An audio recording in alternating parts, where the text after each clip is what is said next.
estudiamos el Evangelio de Juan en el capítulo 16. Podremos titularlo claramente De camino al huerto de Getsemaní, la tercera parte. Todavía estamos nuevamente cuando el Señor está cruzando el torrente Cedrón para ir a ese huerto, donde va a ser una oración. Algunos le llaman la oración sacerdotal en el capítulo 17. Pero hay muchas cosas todavía. Vamos a ver lo que está hablando el Señor. Las cosas que está hablando aquí el Señor solo son para los hijos de Dios. No son para los que no son hijos de Dios. Los que no son hijos de Dios, simplemente se va a cumplir lo que vamos a leer el día de hoy. Vamos a ver qué dice. Estas cosas os he hablado para que no tengáis tropiezo. Os expulsarán de las sinagogas. Y aún viene la hora cuando cualquiera que os mate pensará que rinde servicio a Dios. Y harán esto porque no conocen al Padre ni a mí. Mas os he dicho estas cosas para que cuando llegue la hora os acordéis de que ya os lo había dicho.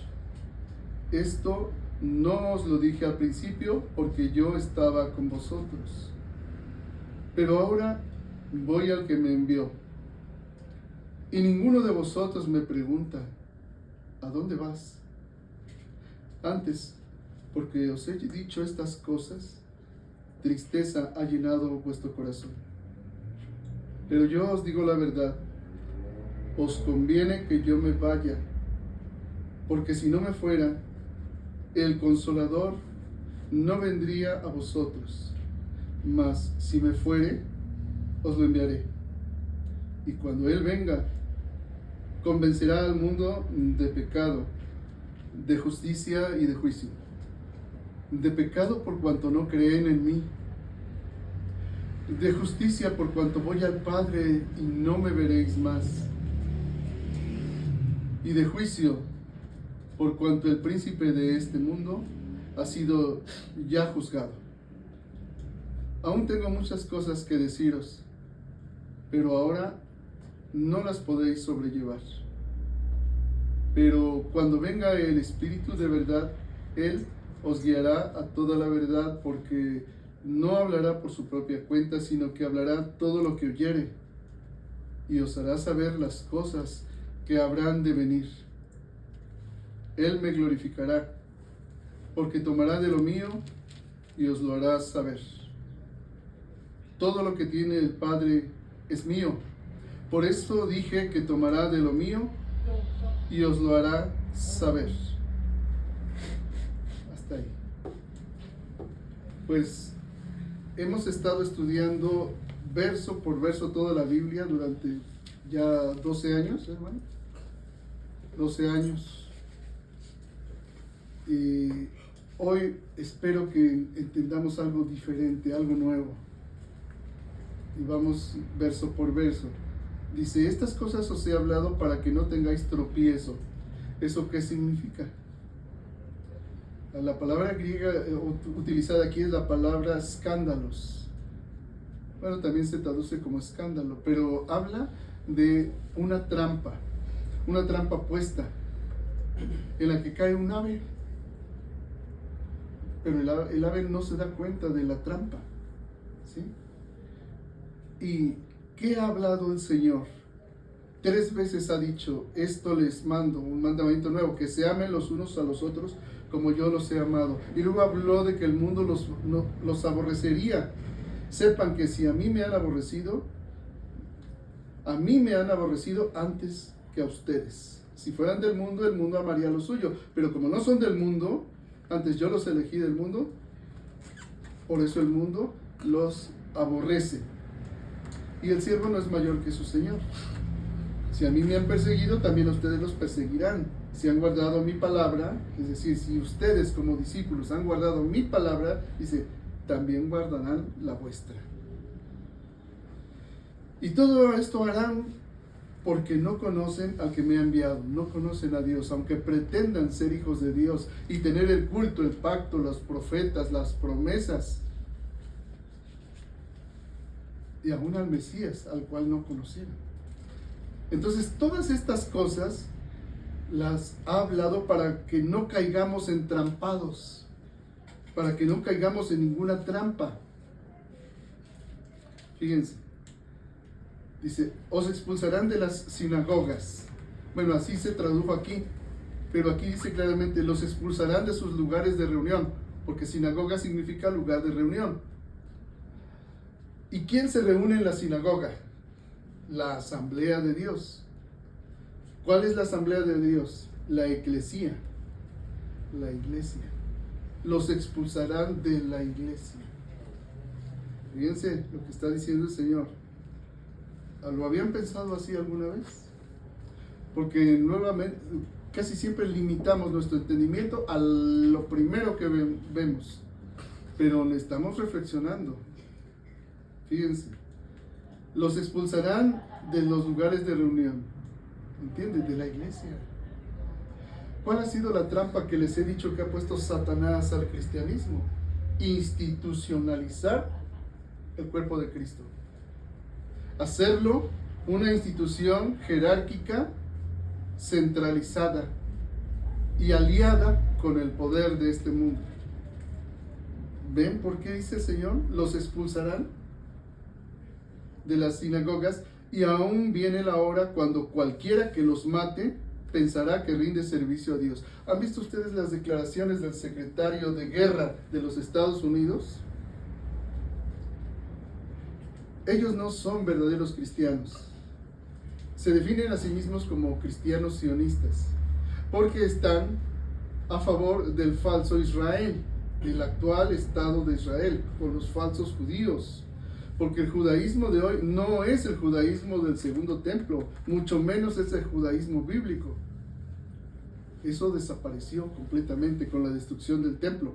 Y sin embargo, están diciendo, están hablando abiertamente, y ustedes pueden verlo en los principales periódicos que se publican, si ustedes ven en el internet, ellos abiertamente están hablando de establecer un Estado cristiano, pero mediante la guerra. Yo les dije en la reflexión pasada, los WASP, así se definen ellos. Es un acrónimo de las palabras blanco, anglosajón y protestante, porque ellos piensan que tienen un destino manifiesto dado por Dios a los anglosajones para establecer el reino de Dios en la tierra, pero mediante la guerra. Es una verdadera cruzada religiosa la que están haciendo, y en ella, si se tienen que llevar por delante a las naciones, se las van a llevar, porque eso es lo que están pensando. Y miren cómo se cumple lo que dice el Señor. Y aún viene la hora cuando cualquiera que los mate pensará que rinde servicio a Dios. Y eso le dicen al ejército de los Estados Unidos. Y están convencidos que son patriotas y que aman a Dios y que son cristianos. Y tienen pastores, porque además hay una verdadera secretaria de Estado que es no recuerdo exactamente el nombre ahorita, pero es una secretaría de Estado en donde oran públicamente por Trump, y ustedes lo pueden ver por internet, como puros pastores herejes, falsos cristianos, y esa es la imagen que tiene el mundo de los cristianos, que son de derecha, que son conservadores y que están por destruir a la izquierda. Pero vean cómo es astuto el enemigo, porque hace ver que ser cristiano es ser enemigo de la izquierda, cuando realmente los hijos de Dios estamos en todas las naciones, sean de izquierda o de derecha. Y los cristianos no somos ni de izquierda ni de derecha, somos extranjeros y peregrinos en un mundo caído en el que resplandecemos como luz. Pero el príncipe de este mundo ha engañado a todo mundo. Y miren que en esa Secretaría de Estado están conjuntados católicos, protestantes, luteranos y de todas las denominaciones, entre comillas, cristianas, pero que tienen el mismo fin: establecer el reino de Dios mediante la guerra. Claro, para los blancos, anglosajones y protestantes. ¿Ven la trampa?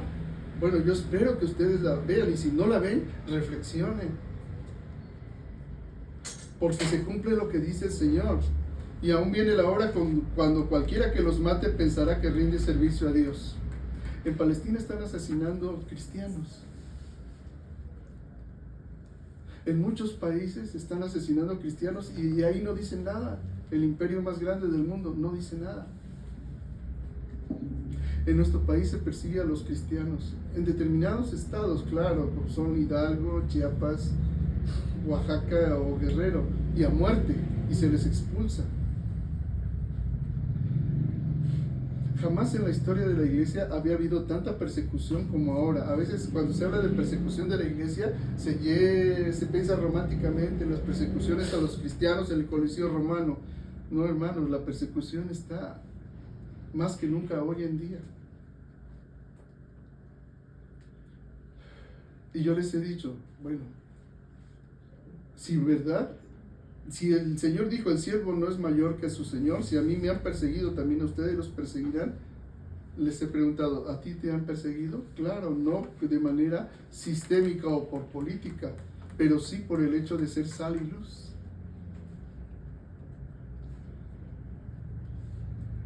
Esto va a llegar a un extremo grande, y aquí el Señor lo dice, viene la hora cuando cualquiera que los mate pensará que rinde servicio a Dios. Y el Señor no dice que va a evitar que nos maten.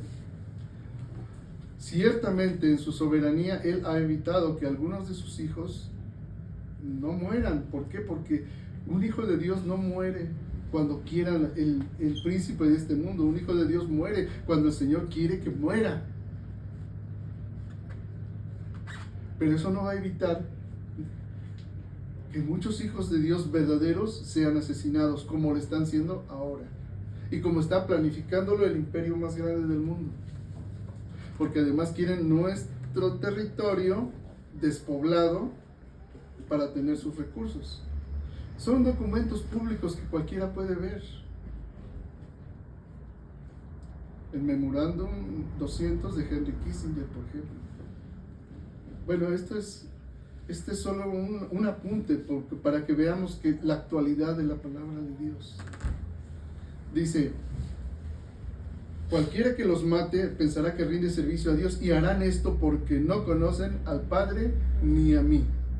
Esos pastores que están orando por un tipo, que cualquiera, no se necesita ser psiquiatra ni psicólogo para ver la maldad de ese hombre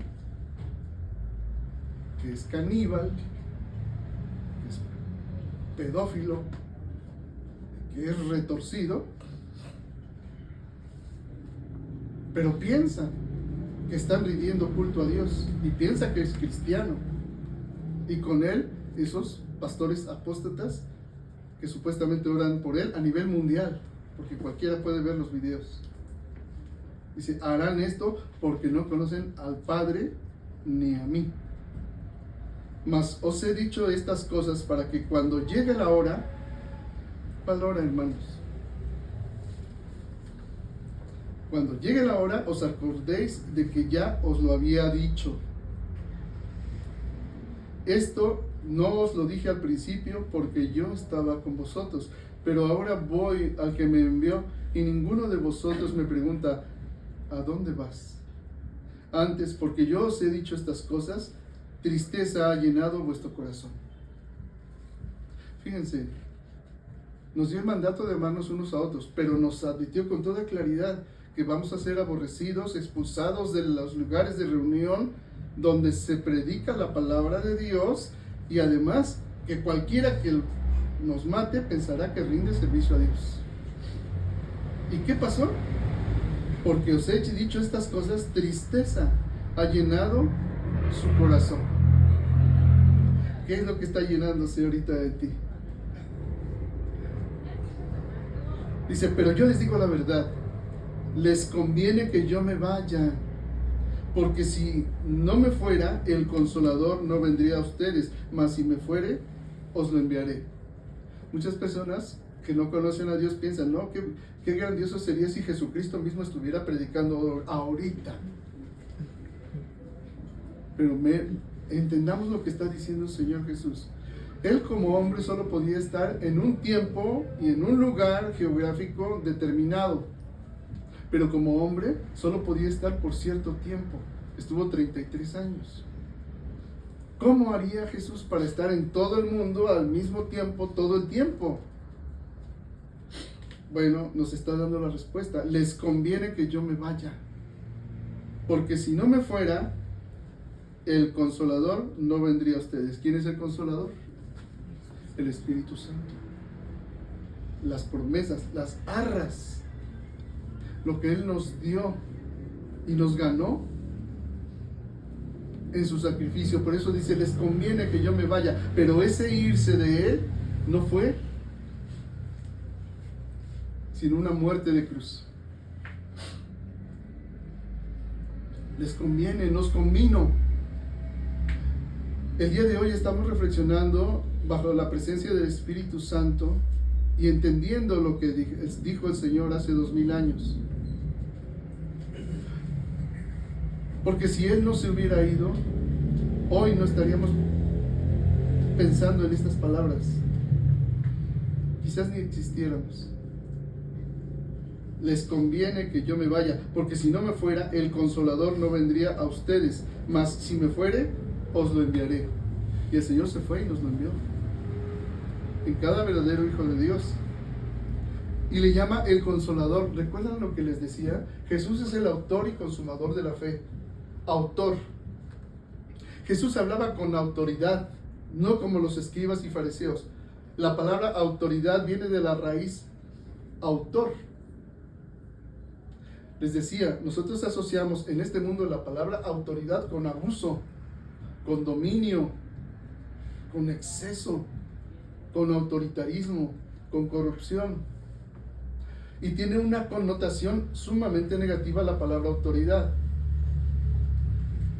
Y cuando oímos la palabra autoridad, casi que nos rebelamos luego. Porque tiene una connotación negativa. Pero si entendemos correctamente las cosas, la palabra autoridad viene de autor. Y Jesús es el autor y consumador de la fe. Y es el más manso que ha existido como hombre. Bueno, Moisés se decía que era el hombre más manso de la tierra. Entendiendo correctamente que manso es fuerza en control. Esa es mansedumbre, no es debilidad de carácter o falta de carácter, ¿no? Y Jesús nos dijo, aprendan de mí que soy manso y humilde de corazón y hallarán paz para sus almas. Lleven mi yugo sobre ustedes. Entonces, esa es su autoridad. Él no hablaba apoyándose en lo que dijo otro rabino, Shammai o Hillel, que eran los grandes rabinos, las dos grandes escuelas rabínicas que había. No hablaba citando a tal rabino para explicar la Biblia. Él es el autor. Él explicaba de su propia palabra, porque él oyó del Padre directamente y así lo habló.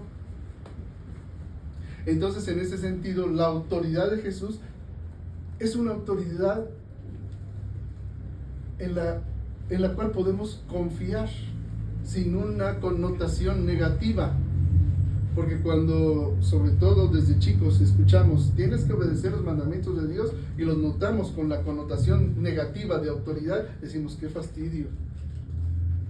Pero cuando comprendes que el yugo de Jesús es suave, su carga ligera, y que Él es el autor, y que Él te está manifestando qué significa llevar su yugo que te trae libertad, entonces puedes confiar plenamente en obedecer su autoridad, no como una carga, no como una imposición, sino como lo que te conviene. Y esa autoridad nos dijo, si no me fuera el Consolador no vendría a ustedes, mas si me fuere, os lo enviaré. Y noten que le llama Consolador, porque se consuela solamente al que está afligido. Y ya nos garantizó el Señor, en el mundo tendrán aflicción, pero ya nos lo dijo antes. Pero confíen, yo he vencido al mundo.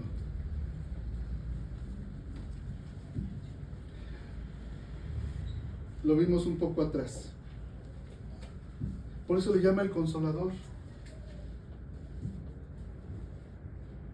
Ahora, ¿qué hace el Consolador? El Espíritu de Cristo, el Espíritu Santo, dice, verso 8.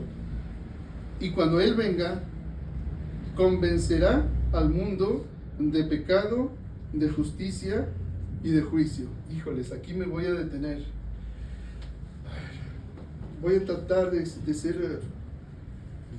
A ver, ustedes me van a indicar si se entienden lo que les digo. El Señor Jesús es el supremo juez. Es el juez del universo. ¿Sí? Aquí Él está diciendo claramente tres cosas. Cuando el Espíritu Santo venga, convencerá al mundo de pecado, de justicia y de juicio. Ok. ¿Qué entendemos por convencer? Ahora, no piensen en nuestros términos lógicos, lingüísticos. Pensemos en términos bíblicos. ¿Qué significa convencer en el texto bíblico? Miren, se los voy a dar para que ustedes mismos lo vean, porque les he dicho, ustedes comprueben como los cristianos de Berea que son así las cosas como son predicadas. En la Concordancia Strong, en el número 1651, nos explica qué significa en griego la palabra convencer aquí. Y dice que corresponde a la palabra elecchó. ¿Y qué significa esa palabra? Se tradujo como convencer, pero escuchen. Significa reprender, refutar, condenar o convencer. Ahora, se refiere a exponer algo con pruebas sólidas para sacar a luz la verdad o corregir un error. Vuelvo a repetir, se refiere a exponer algo con pruebas sólidas para sacar a luz la verdad o corregir un error. El Señor Jesús está diciendo que cuando venga el Espíritu Santo, expondrá sólidamente, sacando a luz la verdad, el pecado, la justicia y el juicio de Dios. Tres palabras. Vamos por cada una. Porque a alguien que no cree en Dios, simplemente esto le pasa de noche, porque no conoce a Dios. Vamos con la primera, pecado. Vayan en este mismo evangelio al capítulo 3, al verso 18. Jesús es el supremo juez, ¿verdad? Y está hablando de tres palabras y está sacando a luz la verdad. Dice 3, verso 18.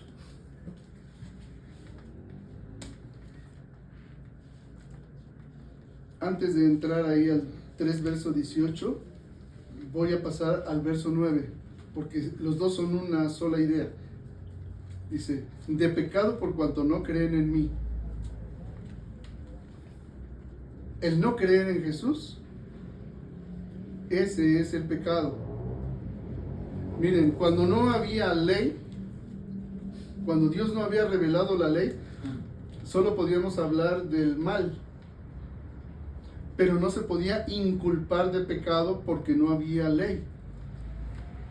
Solo hasta que Dios manifestó la ley, supimos lo que era el pecado.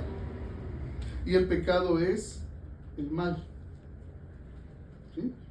Pecado es maldad. Y el Señor ha dicho aquí que cuando venga el Consolador convencerá al mundo de pecado. En Juan capítulo 3, verso 18, nos dice en qué consiste ese pecado. Dice,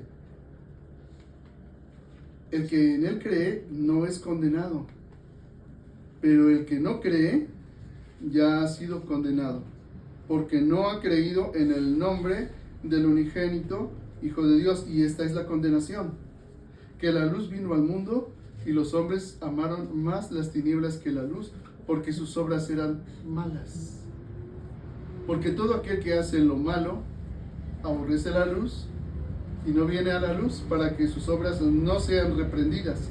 Mas el que practica la verdad viene a la luz para que sea manifiesto que sus obras son hechas en Dios. ¿Quién dijo estas palabras? El mismo Señor Jesús.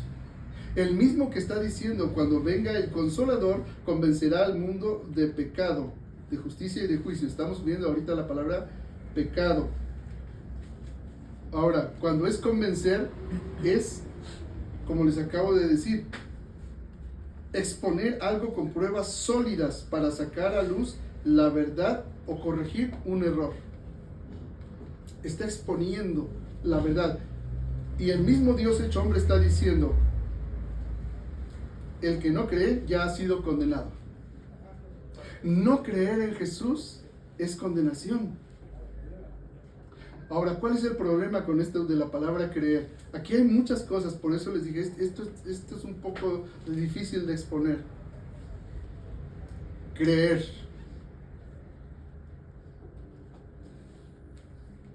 ¿Qué es creer? Bíblicamente hablando. Bíblicamente hablando, hay una cita que lo dice, Hebreos capítulo 11, verso 1. Creer es la certeza de lo que se espera, la convicción de lo que no se ve. ¿Pero qué te convence? La verdad. Para tener fe no es cerrar los ojos. Tener fe es abrirlos, espiritualmente hablando. Para que tú tengas fe en alguien, necesitas estar convencido. Tú no puedes tener fe en una persona si no te ha demostrado que es digna de fe. Tener fe en Jesús implica poner en alerta todos tus sentidos. Pero fíjense el detalle. ¿Puede un muerto escuchar? Estoy diciendo una obviedad, ¿verdad? Pero ¿puede un muerto, un cadáver, puede escuchar? Obviamente no. ¿A quiénes está dirigido el Evangelio? A una humanidad muerta. Muchos han entendido que la salvación en Cristo es un náufrago que está flotando ahí en un palo, en un tronco en medio del mar solito, y que de repente llega Dios y te salva ya de un naufragio. No, eso no es la salvación. Un cadáver no entiende que está putrefacto. Un cadáver no entiende que está muerto. Un cadáver huele mal y no lo percibe de sí mismo porque no tiene vida. Entonces, ¿por qué dice el Señor que convencerá al mundo de pecado? Si el mundo está lleno de cadáveres.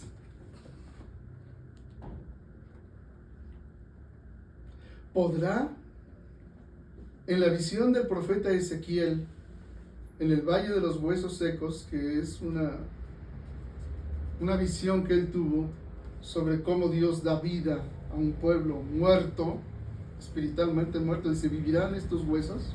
¿Qué dijo el profeta? Señor, tú lo sabes. Di a estos huesos que vivan. Y los huesos empezaron a llenar de tendones, de músculo, de piel, de sangre, y se levantaron, dice, pero todavía no tenían vida. Y puso en ellos espíritu, y vivieron. El Señor Jesús dijo, les conviene que me vaya, porque si no me fuere, no vendrá a ustedes el Consolador. Hasta que puso espíritu Dios en esos cuerpos, vivieron y fueron un gran ejército. El cadáver no puede percibir toda su realidad, y la salvación no es un náufrago rescatado del mar. La salvación es ese que estuvo flotando primero en esta tabla, Se cansó, se murió, se hundió en el mar y empezó a podrirse. Y ya podrido y en descomposición, el Señor le dijo, vive. Y vivió. Esa es la salvación. Ahora, ¿por qué no lo captamos humanamente hablando? Porque biológicamente estamos vivos, pero espiritualmente, ante Dios estamos muertos. Y a un cadáver no le puedes decir, hueles mal, estás podrido, no tienes vida. No le puedes hacer nada. ¿Cómo puedes convencer al cadáver? No puedes. Dios tiene que hacer una obra absolutamente milagrosa para que ese cadáver se levante y tenga vida. Esto ocurre cuando alguien nace de lo alto. Entonces, cuando naces de lo alto, eres convencido de pecado. Admites que estabas muerto en tus delitos y pecados. Antes de eso no puedes. Tú a cualquier persona que le predicas el evangelio y no cree en Cristo, lo que estás haciendo es hablarle a un cadáver. Tú no lo vas a salvar. Tú no lo vas a resucitar. El que lo va a resucitar es el Espíritu de Cristo. Por más que le prediques a un cadáver no te va a responder, porque está muerto. ¿Quieren ustedes ver la verdadera película de zombies? El mundo en que vivimos. Estamos rodeados de zombies espirituales, están muertos. ¿Cómo van a vivir? Por un acto soberano de Dios, para que nazcan de lo alto. Y cuando nacen de lo alto, entonces son convencidos de pecado. Todo aquel que dice yo soy una buena persona, yo soy bueno. Recuerden el engaño del pecado, Juan Jacobo Rousseau, con el enciclopedismo ilustrado. Si el hombre es bueno y la sociedad lo corrompe. La psicología nunca habla de la maldad. Todo el mundo evita de hablar de maldad porque son cadáveres. Un cadáver no puede percibir su propio estado existencial. Solamente hasta que Dios dice que vivas, vives. Y solamente cuando has nacido de lo alto puedes estar convencido del pecado. ¿Ven lo que está diciendo el Señor? Cuando el Espíritu Santo venga, convencerá al mundo de pecado. Expondrá con claridad, con pruebas sólidas, para sacar a luz la verdad. Y de lo que nos convenció a ti y a mí, que tuvimos la gracia, es decir, el favor inmerecible de volver a Dios y vivir, es que estábamos muertos en delitos y pecados y Él nos dio vida. Pero alguien que no cree en Cristo, están locos. Ahora, vamos a ir viendo qué pasa con esos que no creen. Es que son cadáveres, están muertos. Vayan a la primera carta de Juan, capítulo 5.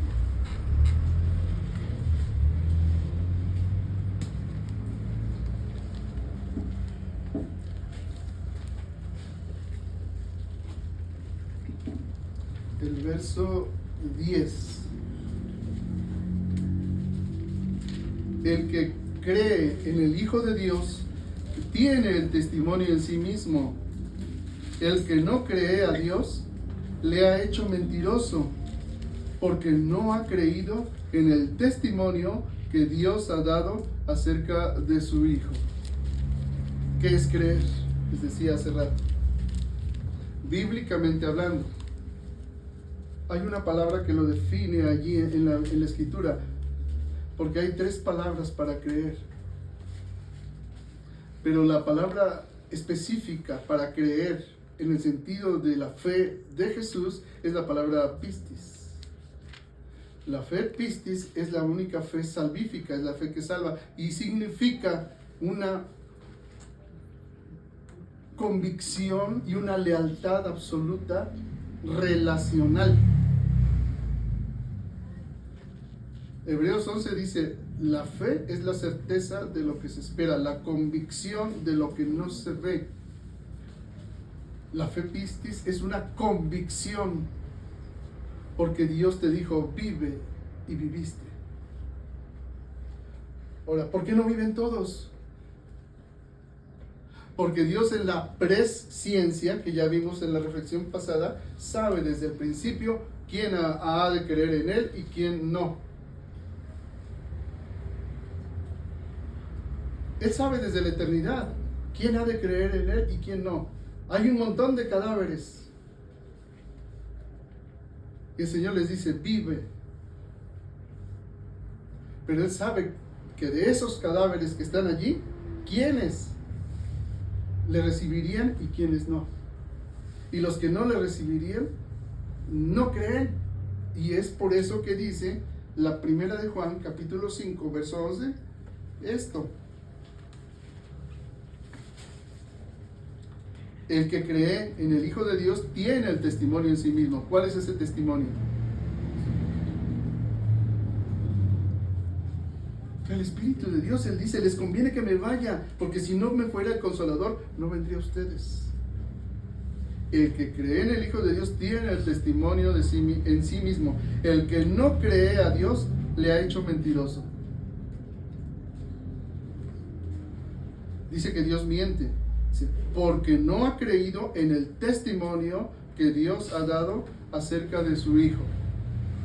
Jesús, lleno del Espíritu Santo, fue y les habló a sus hermanos de pacto con Dios, a los judíos, y Él mismo les tuvo que decir, ¿por qué no creen en mí?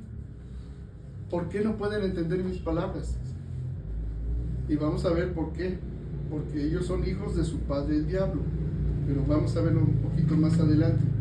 Entonces, dense cuenta lo que está diciendo el Señor cuando dice aquí que va a exponer algo, va a exponer con pruebas sólidas para sacar a la luz la verdad.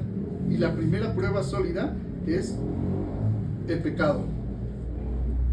Solo un verdadero hijo de Dios entiende lo que es el pecado. El que no cree en el Hijo de Dios, el que no tiene fe pistis, que no tiene una relación personal con Dios, no puede creer en el pecado.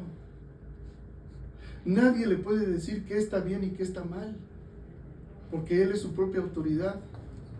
Solamente en el que a quien ha llegado el testimonio en sí mismo entiende lo que es pecado. Otra persona no lo entiende. ¿Y por qué? Por eso están todas las ideologías, hermanos. Por eso les decía la vez pasada, la Biblia nos habla de no caer en el engaño del pecado, entender como pecado el mal. Y el engaño del pecado hizo decir a Jacobo Rousseau que el hombre es bueno por naturaleza y la sociedad lo corrompe. El pecado hizo decir a este señor, ¿cómo se llama? El que habló de la muerte de Dios, ese filósofo. Se me fue de repente el nombre. Pero el filósofo que habló de la muerte de Dios, el engaño del pecado le hizo decir, Dios ha muerto. El engaño del pecado hizo decir a Sigmund Freud que el origen de todos los males del hombre está porque no satisface todas sus necesidades sexuales. Y está el impulso tánatos, el de muerte, y el impulso eros. Y el engaño del pecado actual, les decía, el engaño del pecado actual dice que todo aquello que violente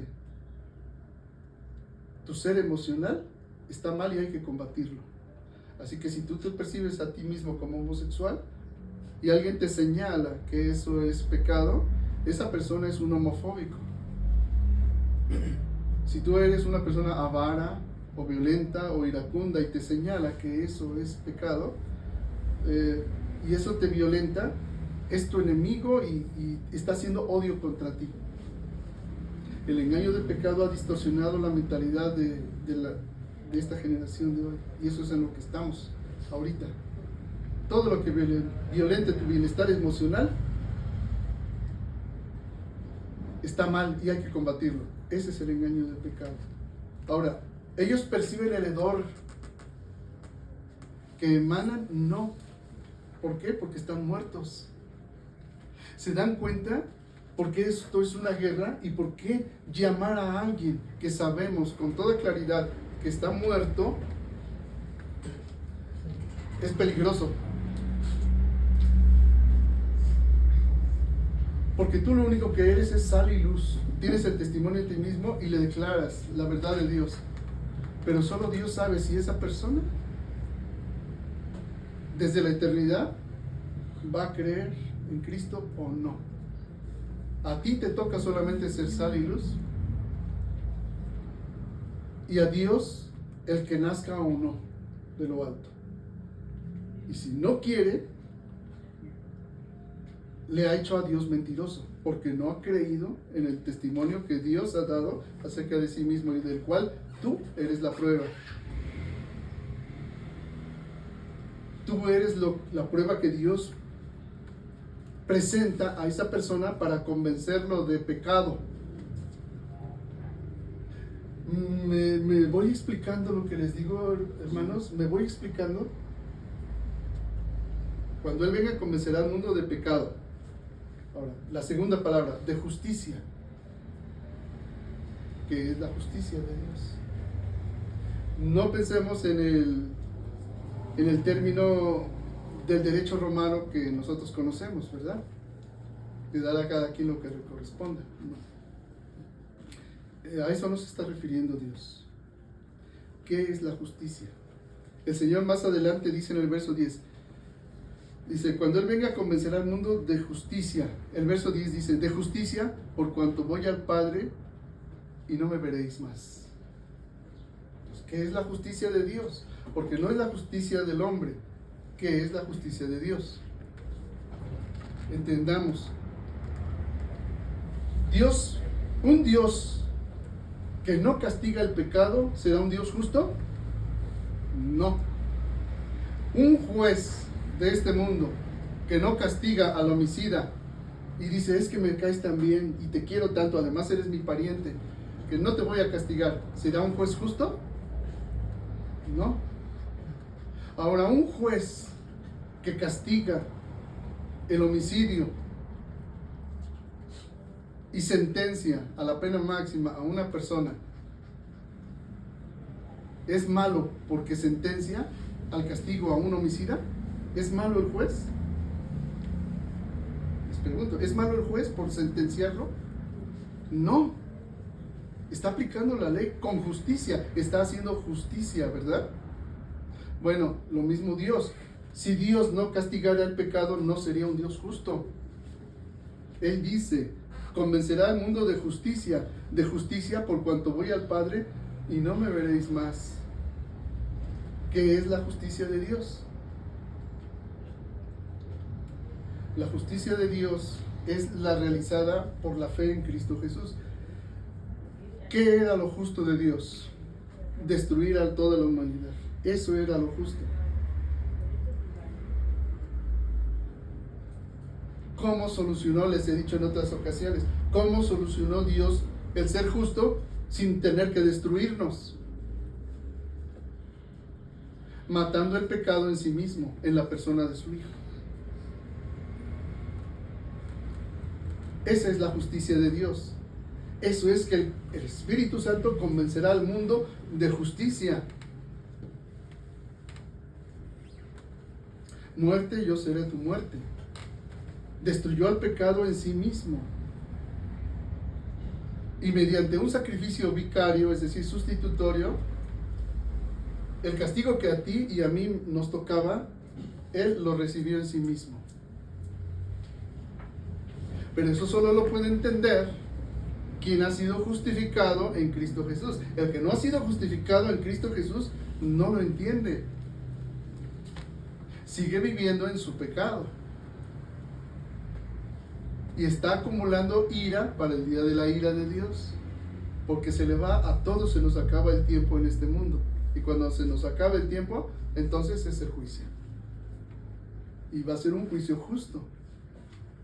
Y el juicio justo es que si no creyó en Dios, tendrá que ser destruido para siempre. ¿Ven? Pero el que no tiene esto no lo entiende.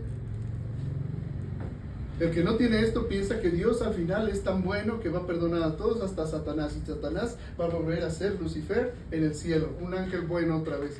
Y esas son ideas humanas. Y recuerden que lo que estamos viendo nosotros es la revelación de Dios. No es lo que pensamos de Dios. Es lo que el testimonio que Dios dio acerca de su Hijo. Yo no les estoy dando mi opinión personal. Estoy transmitiendo lo que Él nos ha dejado en su palabra. Tercera palabra. Cuando Él venga, convencerá al mundo de juicio. ¿Qué? El verso 11 dice, y de juicio por cuanto el príncipe de este mundo ha sido ya juzgado. Dice, pero Jesús no ha llegado todavía a la cruz. Sin embargo dice, el príncipe de este mundo ya ha sido juzgado. El príncipe de este mundo, el arconte, el arjé, el arconte de este mundo, el príncipe de este mundo, el que gobierna, ya ha sido juzgado.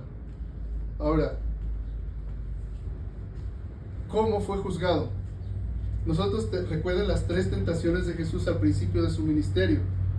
Esas 3 tentaciones no fueron nada más ahí. A lo largo de 3 años y medio, el Señor Jesús estuvo viviendo continuamente las mismas 3 tentaciones. Ya lo reflexionamos hace mucho tiempo. Y los 3 años y medio del ministerio de Jesús, todo el tiempo estuvo padeciendo las mismas 3 tentaciones. Y en todas venció. Por eso aún antes de llegar a la cruz, el Señor aquí afirma, cuando Él venga, el Consolador convencerá al mundo de juicio. De juicio por cuanto el príncipe de este mundo ha sido ya juzgado, porque le venció en todas las áreas al Señor. Vamos a recordar un poquito para ver que esto así fue. Vayan a la primera carta de Pedro, capítulo 4.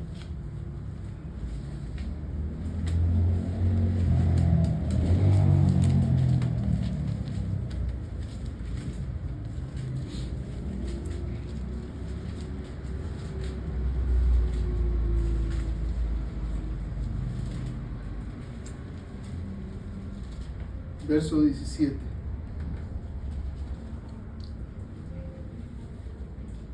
Dice, porque es tiempo de que el juicio comience por la casa de Dios. ¿Cuál es la casa de Dios? La iglesia, el cuerpo de Cristo. Es tiempo de que el juicio comience por la casa de Dios. Y si primero comienza por nosotros, ¿cuál será el fin de aquellos que no obedecen al Evangelio de Dios? Recuerden que en otras cartas la palabra nos dice que hemos sido rociados con la sangre de Cristo para obedecer. Porque el Evangelio es la buena nueva. Si la obedeces, tenemos como fin la vida eterna. Ya la tenemos como promesa, ya está en nosotros. Pero solamente si obedecemos mientras estemos aquí, con una fe leal, es decir, relacional y leal, puesta a prueba de todo al Señor. El juicio comienza por la casa de Dios. Pero ¿cuál es el fin de aquellos que no obedecen al Evangelio? Pues su fin es condenación. Porque de nada les ha valido haber probado las primicias del Espíritu, haber nacido de lo alto, si después de haber sido lavados, vuelven a crucificar para sí mismos al Señor que los salvó, viviendo como antes de nacer de nuevo. Ahora, vayan a la carta del apóstol Santiago.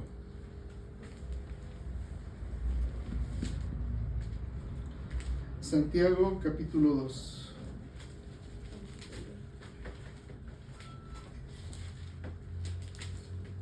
Verso 13. Porque juicio sin misericordia se hará con aquel que no hiciere misericordia. Y la misericordia triunfa sobre el juicio.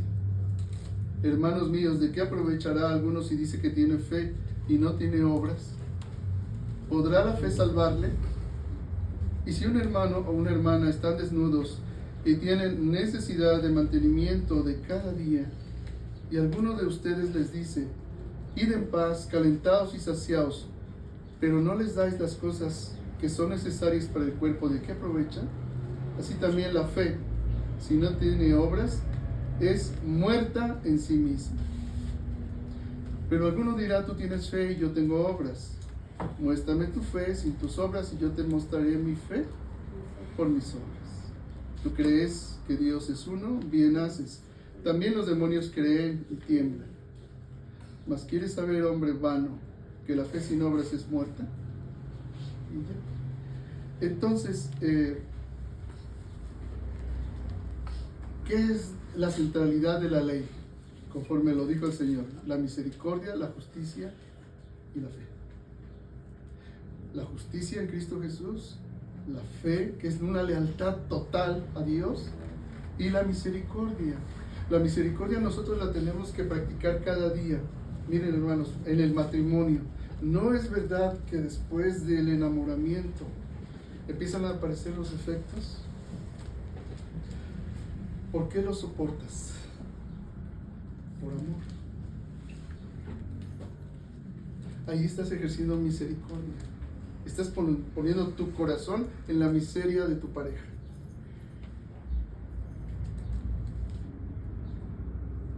Habrá un juicio sin misericordia para el que no practicó misericordia. La misericordia triunfa sobre el juicio.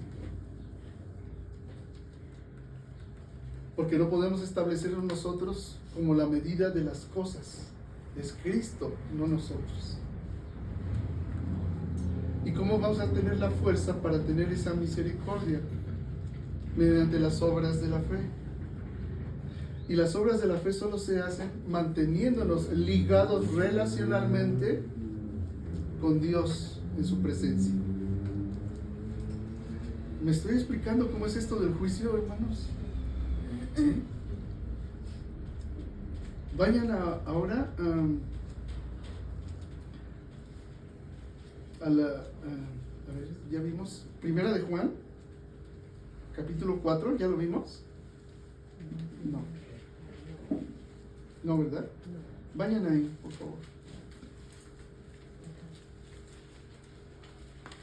Al capítulo 4, al verso 17. En esto se ha perfeccionado el amor en nosotros, que es perfeccionar en el sentido bíblico, hermanos. Poner aquello que falta para que esté completo. Un contrato se perfecciona cuando ambas partes firman el contrato. Ahí se perfecciona un contrato, porque podrá estar escrito todo, pero si no está plasmada tu firma, ese contrato no tiene validez, porque le falta algo. Bueno, aquí en ese sentido, en esto se ha perfeccionado el amor en nosotros, para que tengamos confianza en el día del juicio. Pues como Él es, así somos nosotros en este mundo. ¿Se dan cuenta? Lo único que nos libra del juicio, ser como Jesús en este mundo. Lo vuelvo a leer. En esto se ha perfeccionado el amor en nosotros para que tengamos confianza en el día del juicio. Pues como Él es, así somos nosotros en este mundo. No se trata de parecer, se trata de ser. Es. En el amor no hay temor, sino que el perfecto amor, o sea, el amor completo, el amor que se ha perfeccionado, echa fuera el temor, porque el temor lleva en sí mismo castigo, de donde el que teme no ha sido perfeccionado en el amor. Nosotros le amamos a Él porque Él nos amó primero.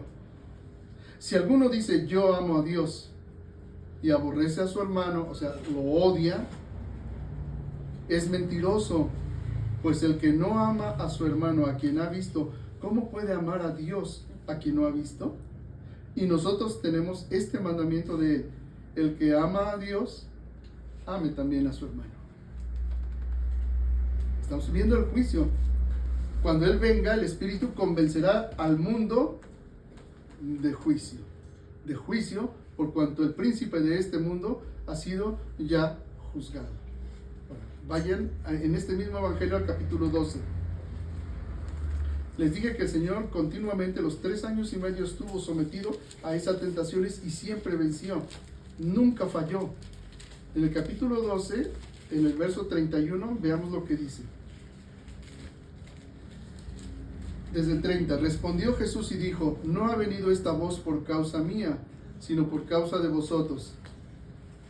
¿Y esta voz por qué vino? Porque en el verso 27 Jesús dijo, ahora está turbada mi alma, ¿y qué diré? Padre, sálvame de esta hora, mas para esto he llegado a esta hora. La gran prueba del Señor Jesús, la última, donde Satanás creía que lo iba a vencer, era en su muerte espantosa. Y Jesús dijo, está turbada mi alma, ¿qué diré? Padre, sálvame de esta hora, mas para esto he llegado a esta hora. Y luego dice, habló una voz del cielo que dijo, cuando dijo, Padre, glorifica tu nombre. Entonces vino una voz del cielo, lo he glorificado y lo glorificaré otra vez. Y la multitud que estaba allí había oído la voz que decía que había sido un trueno. Otros decían, un ángel le ha hablado. Respondió Jesús y dijo, no ha venido esta voz por causa mía, sino por causa de ustedes. Ahora es el juicio de este mundo. Ahora el príncipe de este mundo será echado fuera. Y si yo fuere levantado de la tierra, a todos atraeré a mí mismo. Y decía esto dando a entender de qué muerte iba a morir. ¿Ven? Por eso el Señor Jesús aquí dijo, convencerá al mundo de juicio por cuanto el príncipe de este mundo ha sido ya juzgado. Fue vencido en cada ocasión, en todo el tiempo de la existencia de Jesús aquí. Ahora, en ese mismo evangelio, el capítulo 8, el verso 44.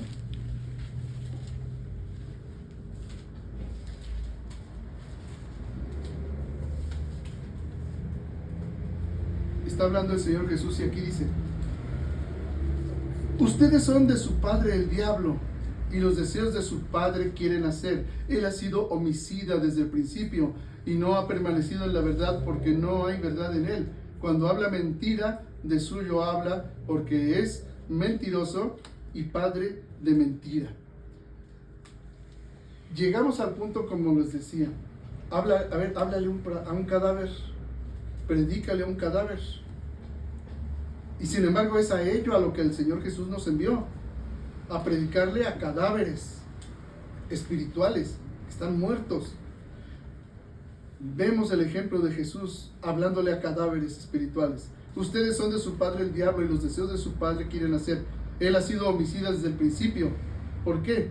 Porque la humanidad está muerta y Jesús le está hablando a muertos en sus pecados. Por eso dice, él ha sido homicida desde el principio y no ha permanecido en la verdad porque no hay verdad en él. Cuando habla mentira, de suyo habla, porque es mentiroso y padre de mentira. Y a mí, porque digo la verdad, no me creen. Predícale a un cadáver. Tú no lo vas a resucitar ni hacer nacer de nuevo. Es el poder de Dios. Si sabe que ese cadáver va a recibir a Jesús, porque Él en su presencia lo sabe. A ti te toca hablarle al cadáver. ¿Se entiende, hermanos? Así que entonces retomo el Evangelio de Juan 16 a partir del verso 8.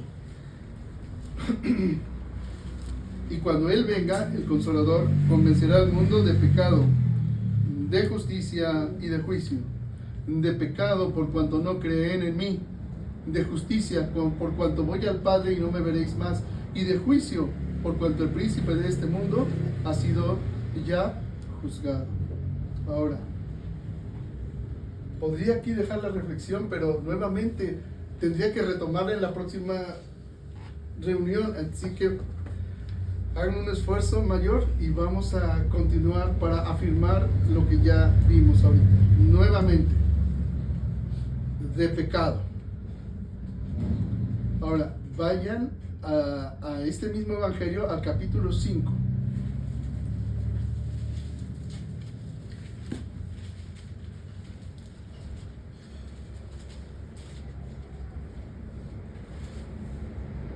Nuevamente vamos a hablar en cuanto al pecado.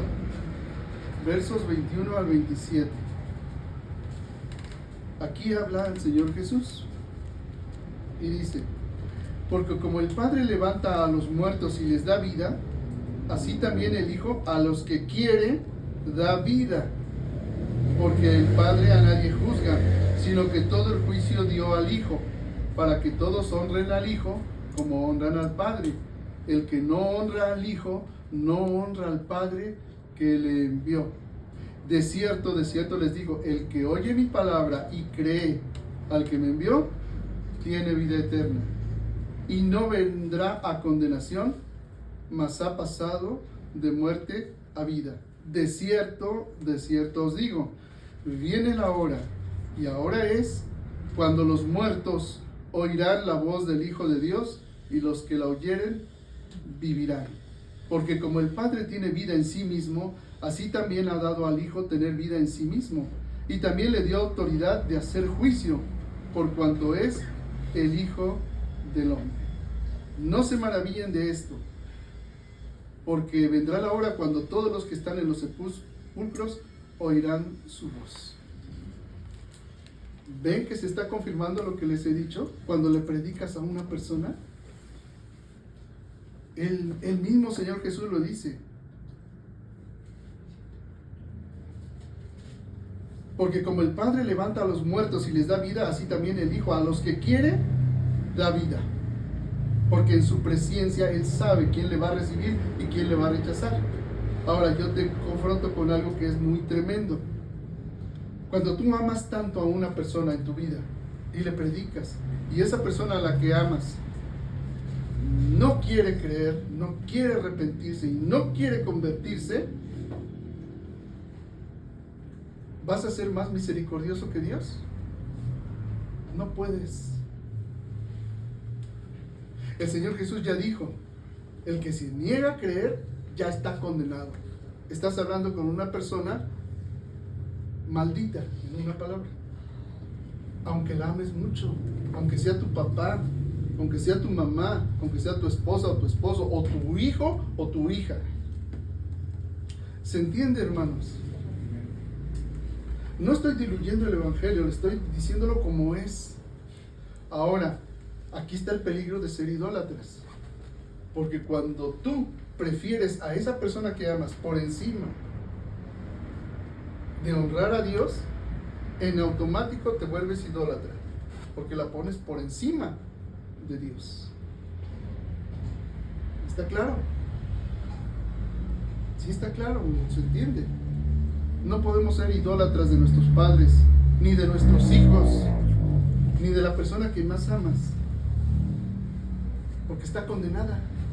Por eso les he dado tantos textos, ¿sí? No es mi opinión, es lo que Dios nos ha revelado. Ahora, vayan a la carta a los Filipenses.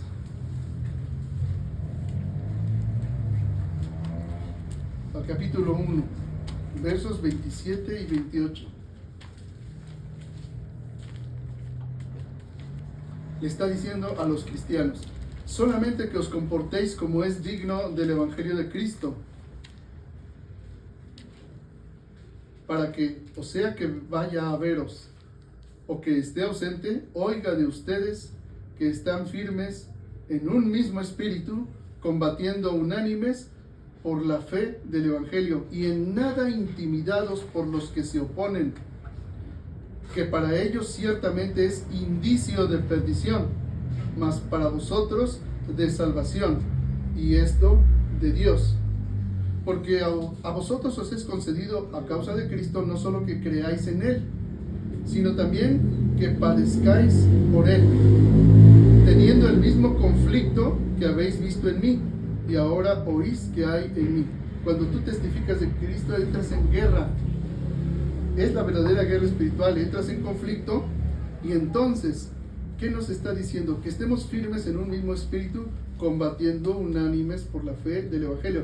Es decir, en una misma alma, ¿sí? En un mismo sentir. Dice, y en nada intimidados por los que se oponen. Y quiero poner el acento en esto, hermanos, porque cuando alguien se opone o rechaza abiertamente la verdadera fe de Cristo, Dice aquí una palabra que les voy a explicar y que la investigué en toda la escritura. Dice, en nada intimidados por los que se oponen, que para ellos ciertamente es indicio de perdición. Ahora, ¿qué significa esto? Como les he dicho, no nos vayamos a la obviedad. ¿Qué es un indicio? Pero ¿qué es un indicio conforme a la escritura? Y en el sentido y en el contexto que aquí lo está hablando.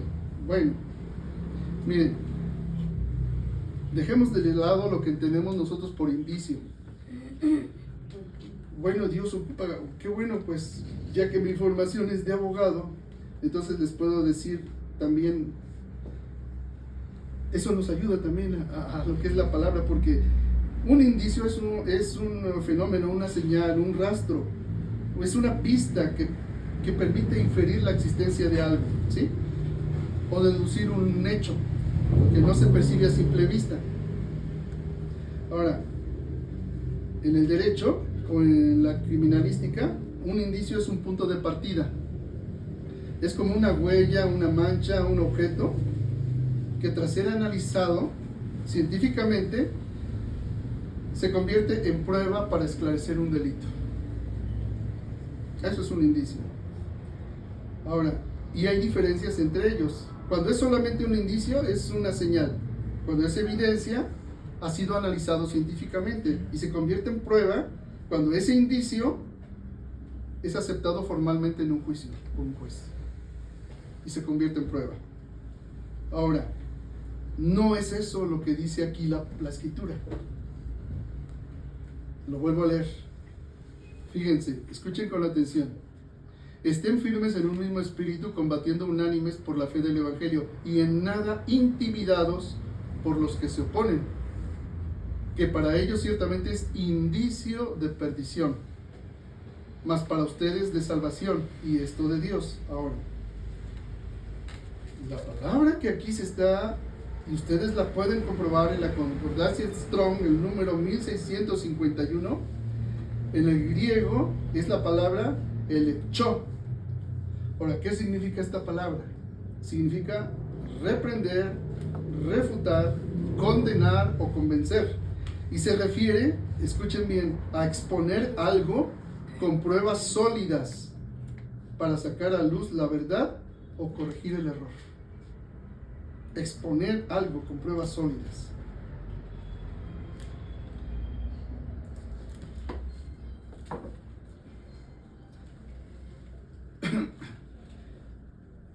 En el número, estoy buscando el texto griego para decirles. Ahora, el número 1732. Les dije, el anterior es convencer. Es que me apasioné. El número 1732 de la concordancia Strong dice: endeixix. Endeixix es la palabra demostración. 1732 de la concordancia Strong. Ahora, demostración es manifestar, es una manifestación. Lo que está diciendo aquí la palabra es esto: que para ellos ciertamente es manifestación de perdición. Cuando una persona a quien le has hablado y testificado de Cristo, del Evangelio, lo rechaza, se opone, está manifestando su propia perdición. Dice, mas para ustedes es manifestación de salvación, y esto de Dios. Es decir, estoy confirmando lo que les dije anteriormente. Tú le estás hablando a un cadáver. Ese cadáver se niega a arrepentirse y a convertirse, está manifestando su propia putrefacción y condenación, espiritualmente hablando. Pero tú estás manifestando tu salvación. ¿Sí? Ok. Bueno, regreso a Juan. Un poco de paciencia, hermanos. Ya voy en la última palabra. Así que entonces Filipenses 1, 27 y 28 nos habla de esto. Es lo que se opone es señal evidente de perdición. O sea, no estoy hablando desde un punto de vista fanático. Estoy transmitiéndoles, por eso cito tantos textos,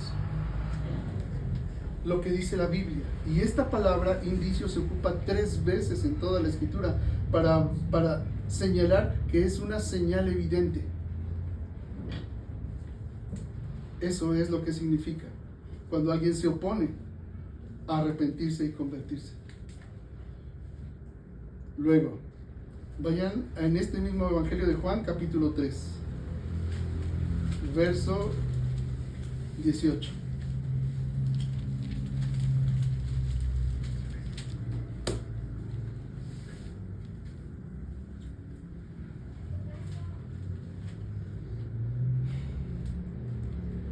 Aquí está hablando, recuerden, ubicémonos, Dios mismo hecho hombre.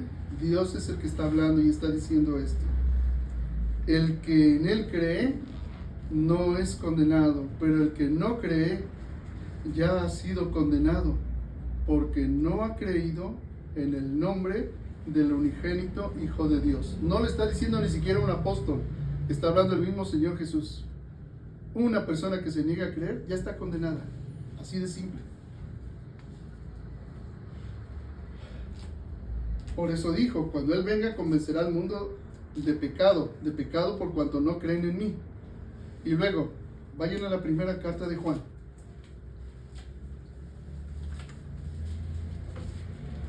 Capítulo 5, verso 10. El que cree en el Hijo de Dios tiene el testimonio en sí mismo. El que no cree a Dios le ha hecho mentiroso, porque no ha creído en el testimonio que Dios ha dado acerca de su Hijo. Y este es el testimonio, que Dios nos ha dado vida eterna, y esta vida está en su Hijo. El que tiene al Hijo tiene la vida, y el que no tiene al Hijo de Dios no tiene la vida. Estas cosas os he escrito a vosotros, que creéis en el nombre del Hijo de Dios, para que sepáis que tenéis vida eterna, y para que creáis en el nombre del Hijo de Dios. Y luego, en el mismo Evangelio de Juan, en el capítulo 8,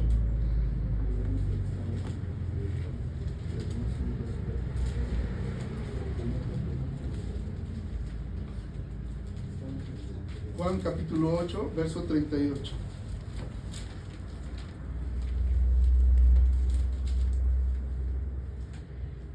Al 45.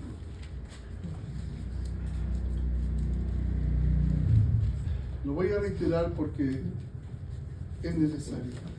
Está hablando el Señor Jesús. Dice, yo hablo lo que he visto acerca del Padre, y ustedes hacen lo que han oído acerca de vuestro Padre. Respondieron y le dijeron, nuestro padre es Abraham. Jesús les dijo, si fueseis hijos de Abraham, las obras de Abraham haríais. Pero ahora procuráis matarme a mí, hombre que os he hablado la verdad, la cual he oído de Dios. No hizo esto Abraham. Vosotros hacéis las obras de vuestro padre.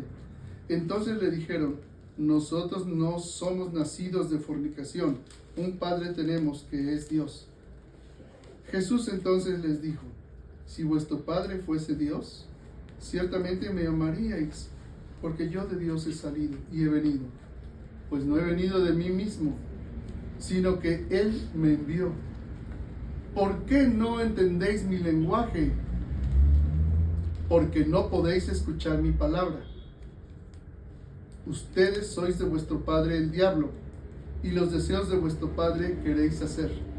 Él ha sido homicida desde el principio y no ha permanecido en la verdad, porque no hay verdad en él. Cuando habla mentira, de suyo habla, porque es mentiroso y padre de mentira. Y a mí, porque digo la verdad, no me creéis.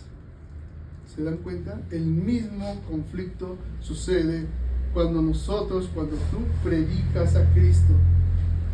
¿Por qué no pueden entender mi lenguaje? ¿Por qué no pueden escuchar la palabra? Un cadáver no puede escuchar. Solo Dios sabe si ese cadáver desde la eternidad le habría de recibir o no. A ti te toca hablarle al cadáver. ¿Se entiende, hermanos? ¿Se entiende? ¿De verdad? Segundo punto, de justicia por cuanto voy al Padre y no me veréis más. Vayan a primera de Pedro, capítulo 1, verso 8. Esto es solo un complemento.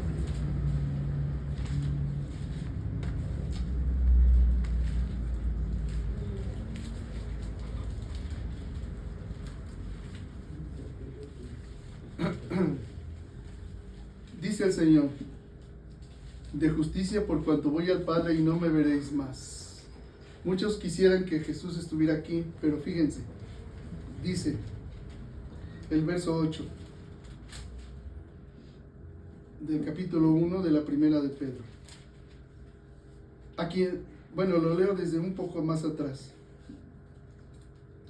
Cuando sea manifestado Jesucristo, a quien amáis sin haberle visto, en quien creyendo, aunque ahora no lo veáis, os alegráis con gozo inefable y glorioso, obteniendo el fin de vuestra fe, el telos, la finalidad de vuestra fe, que es la salvación de vuestras almas.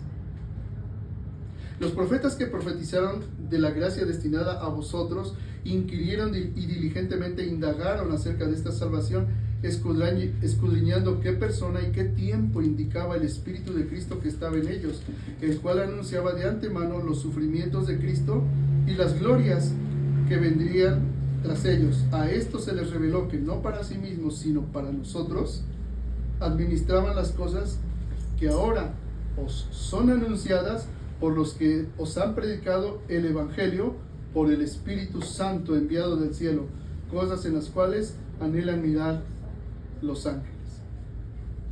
Estamos predicando el Evangelio por el Espíritu Santo enviado del cielo. Estamos entendiendo la palabra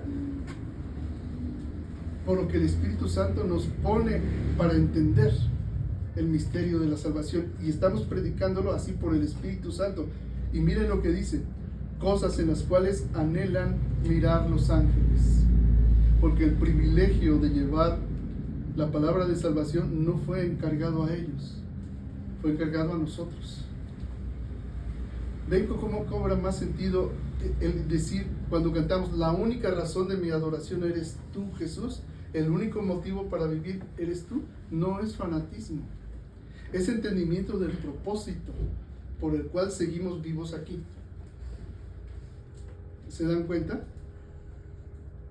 Entonces el Señor dijo: cuando venga convencerá al mundo de pecado, de justicia y de juicio. Dice, de juicio por cuanto de justicia por cuanto voy al Padre y no me veréis más. No le vemos, y eso es parte de la justicia de Dios, pero creemos en Él. Y creemos en Él porque tenemos la garantía de lo que esperamos, del telos, la finalidad de la fe, la vida eterna. Tenemos las alas. Finalmente, ya para terminar, hermanos, ahora sí. Y convencerá de juicio por cuanto el príncipe de este mundo ha sido ya juzgado. Juan capítulo 12, verso 31. Ya vamos a acabar. Ahora es el juicio de este mundo. Ahora el príncipe de este mundo será echado fuera. Y si yo fuera levantado de la tierra, a todos atraeré a mí mismo. Y decía esto dando a entender de qué muerte iba a morir.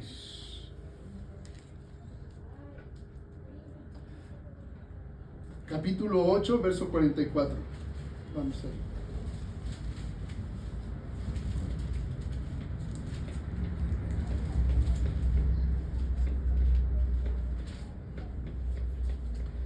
Vosotros sois de vuestro padre el diablo, y los deseos de vuestro padre queréis hacer. Él ha sido homicida desde el principio y no ha permanecido en la verdad, porque no hay verdad en él.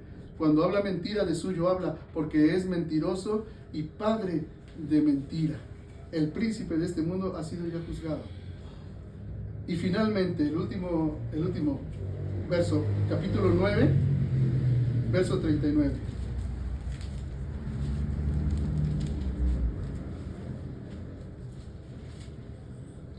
Dijo Jesús: para juicio he venido yo a este mundo, para los que no ven, vean, y los que ven sean cegados. El mundo cree que ve. El mundo cree que es cristiano, pero en verdad no es. ¿Lo es? Para juicio vino el Señor. Y quien no tiene estas tres condiciones que hemos estudiado el día de hoy, quien no ha sido expuesto a la verdad del pecado, de la justicia de Dios y del juicio, no es un verdadero cristiano, porque no ha entendido. Y no entiende porque no tiene el testimonio en sí mismo. Pero hay un segundo punto. Los que son niños en la fe necesitan madurar esta palabra para poder ser capaces de dar razón a todo aquel que la pida. ¿Qué tal si estás hablando con uno que está llamado a ser hijo de Dios? Bueno, todos estamos llamados a ser hijos de Dios, solo Dios conoce a los suyos. A nosotros solo nos toca ser sal y luz. Amén. Amén.